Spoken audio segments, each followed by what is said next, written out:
Always speak truthfully and forcefully. Do not be a politician ever. Playing politics doesn't work. If you think that if you're going to say plant-based instead of vegan, that's going to make somebody listen, you're sorely mistaken. If you think that by saying, I'm an animal advocate instead of an animal liberation activist, that someone's going to listen, it is completely untrue. After talking to 60,000 people, I've realized and learned that people are ready to listen to the message or they're not, no matter how you act. I can be as sweet as Gandhi or as radical as early Malcolm X, and it will not change one person's mind about the issue of veganism and animal rights. It all depends upon the person, whether they're willing to listen. I'll give you an example. A couple times a year, I have speeches that turn into a Jerry Springer show. People want to scream and yell at me. I don't want to do it, but they want to start. So recently, one of these lectures happened, and the student told me that I was rude and abrasive. I said, okay. Do you think everybody feels that way? And they said yes. I said, well, we're going to take a vote on that. There were about 40 students in the class. I said, raise your hand if you thought I was rude and abrasive. 7 people raised their hands. So I said, okay, that leaves 33 people that didn't think I was rude and abrasive and listened to what I had to say. So I pointed to the student and I said, maybe the problem isn't me. Maybe the problem is you. And you, and I pointed to the 7 people. If I'm giving the same speech to the same crowd and 33 people like it and 7 people didn't, I can't be the problem. So again, what I'm saying is those 7 people came into that classroom unwilling to listen, no matter what I did, no matter what I said. In fact, there have been some lectures where I've gotten on my hands and knees and begged people to stop killing animals. My wife Erica witnessed one of these lectures at University of Central Florida. This guy was being rude and abrasive himself, and mean and stubborn and stupid. So I got on my knees sincerely and I said, please, please stop killing the animals. And if you're not going to stop killing them for the animals, stop doing it for me, your fellow human. Look what it's doing to me. And he looked at me dead in the eye and said, no. So my point is, politics never works. It's always better to speak the truth and be honest. And when I condemn politics and politicians, think about this. All the people that we collectively admire, Gandhi and Dr. King and Malcolm X and Rosa Parks, Nelson Mandela, Henry David Thoreau, none of the people that we collectively admire was a politician. They were all activists. So I will ask activists to stop playing political games, say what needs to be said, explain the murder, the Holocaust that's taking place, explain the rapes that happen to animals on a daily basis. Don't be afraid to say these words. These animals are suffering horribly, and when we sit around and play political games, it doesn't benefit them in one bit.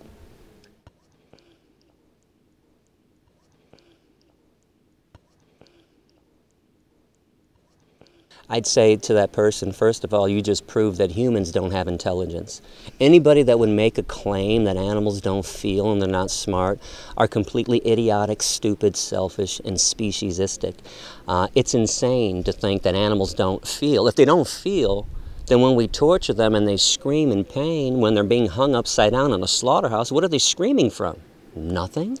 When we light them on fire in burn research and they scream.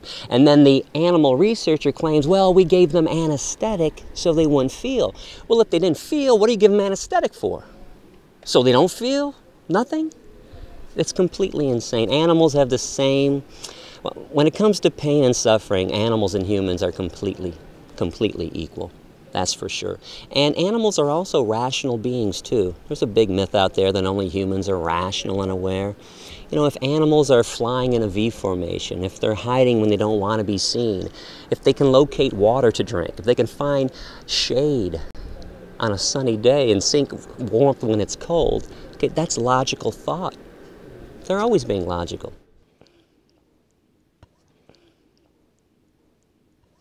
Well, you don't have the right to, but I understand why people feel this way, which is why I want to educate and talk to them and teach them the truth. But you bring up something very important. Our parents are full of lies, completely full of lies because of what their parents told them and what their parents told their parents and what society tells people and religion and government. So what I want to tell people is don't believe things just because your mommy and daddy told you so. Okay, mom and dad have no clue about ethics in most cases, have no clue about how the world should be working, have no clue about proper human to animal relationships. Fortunately, all the vegans I know broke away from their parents and from their parents' training, and they are now thinking logically and compassionately for the first time. If I can go into more detail about family, I know my wife doesn't like this, but I think family is the downfall of society, because people end up living for their families, doing whatever their families want, never cutting that invisible umbilical cord that still exists. People would be a lot happier if they cut loose from their families once they hit the age of 18, trust me. No, I think my mom is completely psychotic. I think my sister and her family are completely psychotic. They've actually stopped talking to me because I care about animals. Where's the logic and the sanity in this? I can talk to groups of strangers and they break down and cry and tell me that I've changed their lives, and my own mother, my own sister and her family won't even listen to me. In fact, I'll tell you about the last time we talked. It was August 19th last year on my birthday. I was passing through Illinois where they live. I was there for one day, because that's all I can take from my family anyways. It's not like we were close before that. But we went out to lunch to a place that just put vegan burgers on the menu. I assumed we were all getting vegan burgers because I have a rule that I established in 1997, and it's if you want to sit down and eat with me, you eat vegan. Oh, we don't eat together. I'll see you later on. So we go there and we order, and I hear macaroni and cheese being ordered. I hear a fish fillet being ordered. I hear a vegan burger from my nephew Jacob, and then I hear double cheese. So Erica knows how I am. I turned to her and I said, did I just hear what I thought I heard? And she didn't even want to acknowledge. She's like, yeah. So I explained to my family, I go, you guys know when the last time you saw me? It was 1 year and 7 months ago before that. So we figured it out. It was about 585 days. I said, times that by 3 meals a day. So we agreed to about 1,800. And then at the top of my voice, I said, you guys have had 1,800 meals to eat whatever you wanted to eat. Today, when I'm in town, you can't have one meal without dead animals and the things that come out of these murdered animals. And I stood up and I left. Walked out, called a taxi cab, took a taxi back to my mom's house, jumped in my car, and left. And again, they still think that I'm irrational for this, when they're the ones that are psychotic. 1,800 meals? You can't have one meal without dead animals? But this is the mentality of most meat eaters and of parents too, because parents also hate to admit that they're wrong. Boy, a parent would hate to say, oh, I taught you something wrong, when I don't get this, because you can't be right all the time. I don't know why parents, like most people, can't just acknowledge the fact that they made a mistake, make amends, apologize for the way they've been living, and evolve, change, move forward. And I don't think the problem of animal abuse and omnivorism is any different in China than it is in America. Everybody has this false belief that they eat. Every time I talk to somebody from a different ethnicity, they say, oh, but I'm Filipino. We really eat a lot of meat over there. Like, you eat more meat than we eat in America, breakfast, lunch, and dinner. Everybody does animal flesh for breakfast, lunch, and dinner. It's not worse in China or in India than it is anywhere else.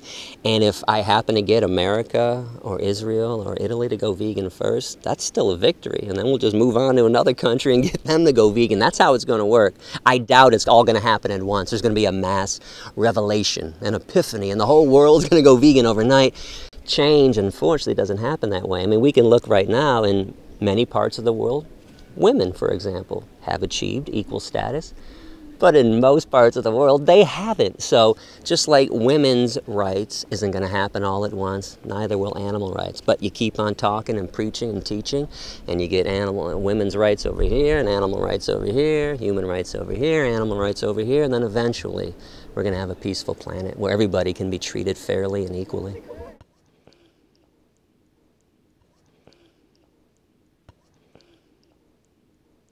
First, on the issue of tactical violence, I want people to go to my website ADAPT, A-D-A-P-T-T, adapt.org.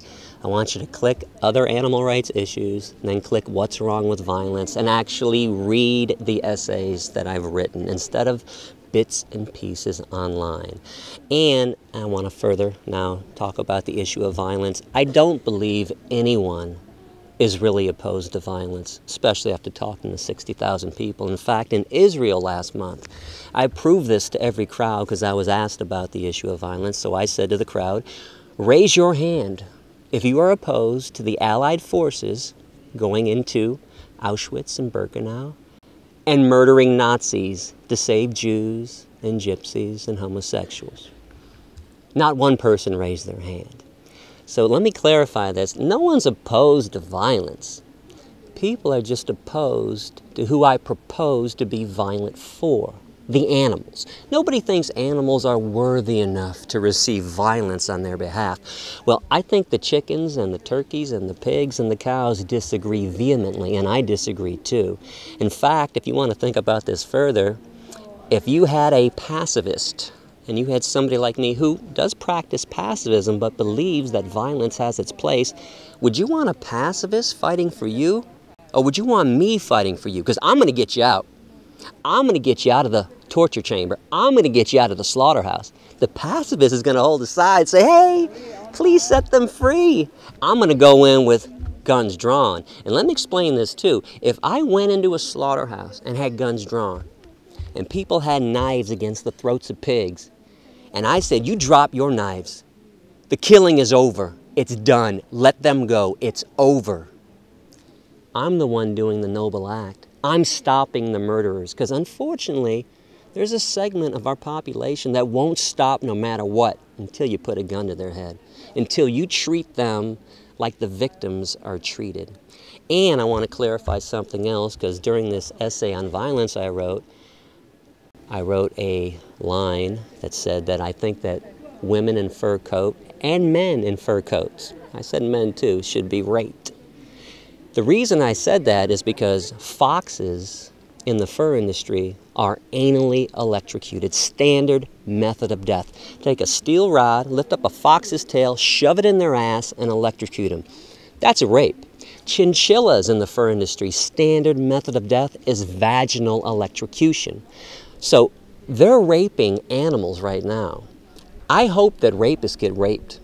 And when the rapists stop raping the animals, I'll stop wishing that the rapist get raped. Please understand what I say, what I'm saying there. They're the ones bringing this on themselves. If they didn't rape and kill and pillage and murder, I wouldn't wish anything horrible on them. And I want to clarify this too about my wishes. My wishes don't come true. It's a wish of mine. I'm not asking anybody to do this.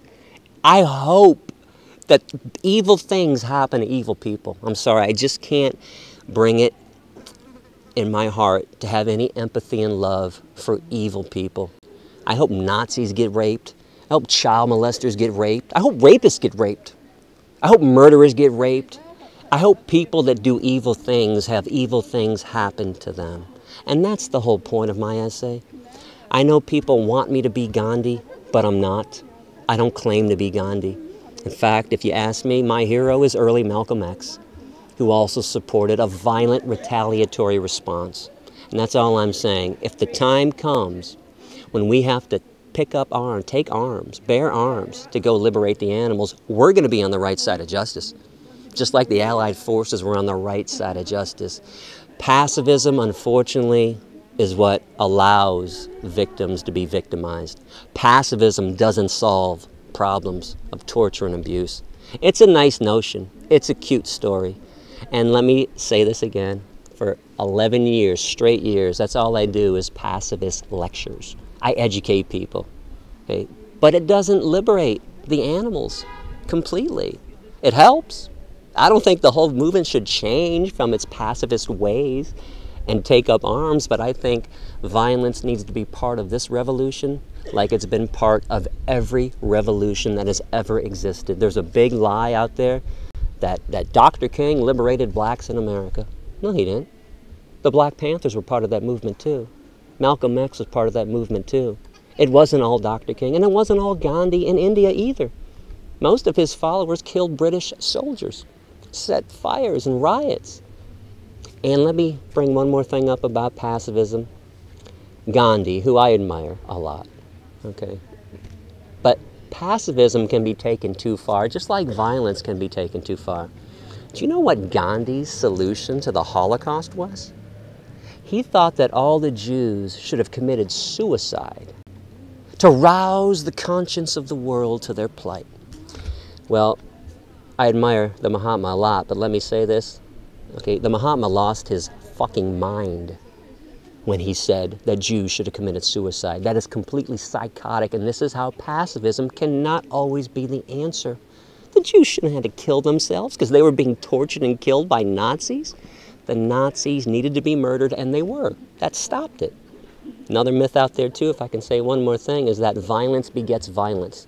Boy, pacifists love to say violent. There's no proof to that. What was the violence after the Allied forces killed the Nazis? No, that violence stopped violence. It didn't create any more violence. It stopped it, dead in its tracks. It's over. So my point is, don't be so quick to condemn a violent response. I'm not asking people to blow up McDonald's. Okay, that's insane. Okay, those people are robots. You need to teach the robots, need to deprogram and unbrainwash people. But the direct killers, the direct abusers of animals, sometimes need more than a lecture and a demonstration. I don't say this with glee. It doesn't make me happy to say all this stuff that I just said. I wish people understood logic and compassion. Sadly, a lot of people don't.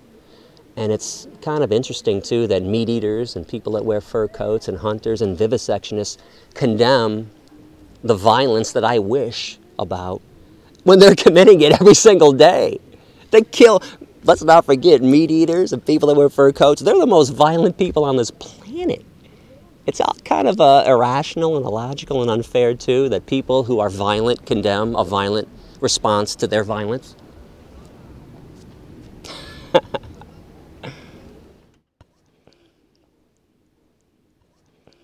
Veganism is the most ethical way to live, and that's why people choose veganism. It causes the least amount of pain and suffering intentionally on this planet. So that's why there's so many people wanting to be vegan. It's the same reason I chose veganism. I don't want to cause pain and suffering to somebody that has never harmed me or harmed anyone else on this planet. I mean, when was the last time a chicken or a cow attacked a human being? How about never? A pig, a turkey, never. We're the ones that attack them. So it's logical to want to be vegan, to want to reduce and eliminate pain and suffering. Even though we have fantasies sometimes about harming people that harm animals, it's logical. It's not psychotic to want to harm somebody that's murdering somebody else. I mean, again, if you have love for Nazis, you need to see a psychiatrist. If you want to protect a child molester, you need to seek some serious medical help. There are certain people that are not worthy of having... There are certain people that are not worthy enough to be treated fairly and equally. When you violate somebody else's right to be free, I think you've given up your right to be treated fairly and freely and equally as well. And I'm not running around attacking people. I don't have a machete or a 9mm. Okay, I'm not shooting anybody. When I talk about the violence that needs to happen, that will happen one day, I'm explaining that I'm not going to condemn it. And I think it would be wrong for any animal rights person to condemn an act of justified violence against somebody who victimizes innocent beings.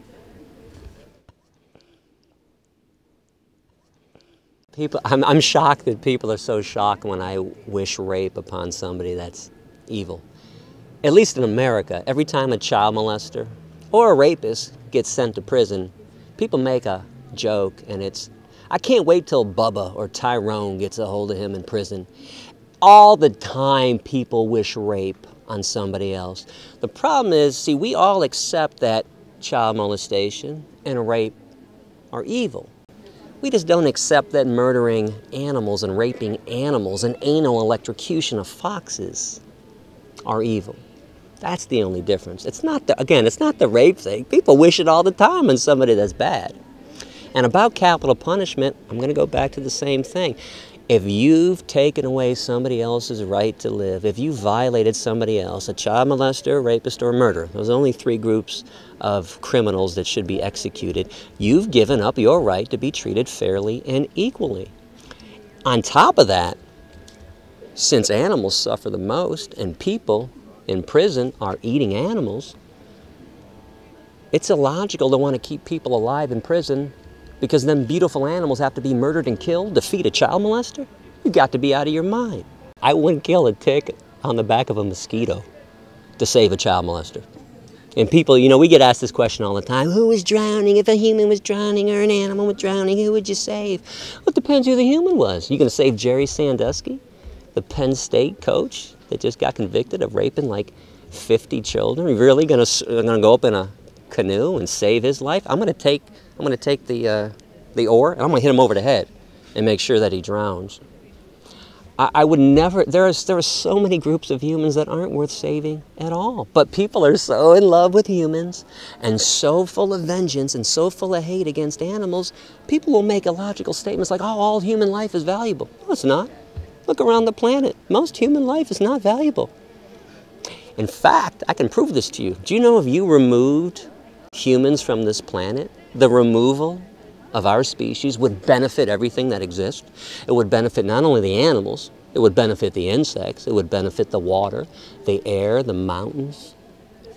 If we're the only ones that are expendable on this planet, why do people think we're so important? Because if you took the ants off this planet, the whole system would collapse. The bees, and the bees are dying off. If you've been following the news for the last 10 years, when the bees go, we're about 2 to 3 years behind the bees. That's how valuable bees are. Take us out, everything gets better. Now, as I say this, I don't think it has to be this way. Again, this is why I want to educate people and talk to people and teach them how to live compassionately and altruistically and peacefully on this planet. But right now, we've gone awry. We're like the worst bacteria that has ever existed on this planet. And peace begins at the dinner table. Again, if you can start, giving compassion to the animal kingdom, to the insect kingdom, then you start living peacefully with the planet and with each other. I don't want any innocent being executed by our governments. Okay, I want DNA to be used. Okay, but there are certain cases where people are flat out guilty of rape, child molestation, and murder. There's no question about it. And keeping these people alive for 20, 30, 40, 50 years and killing thousands of innocent animals to feed them, that's insane. That's a completely insane position if you care about innocent beings and you care about justice. Certain humans have to be cut loose. Thank you very much for being here with us. Thank you. Thanks for having me. Thanks for listening.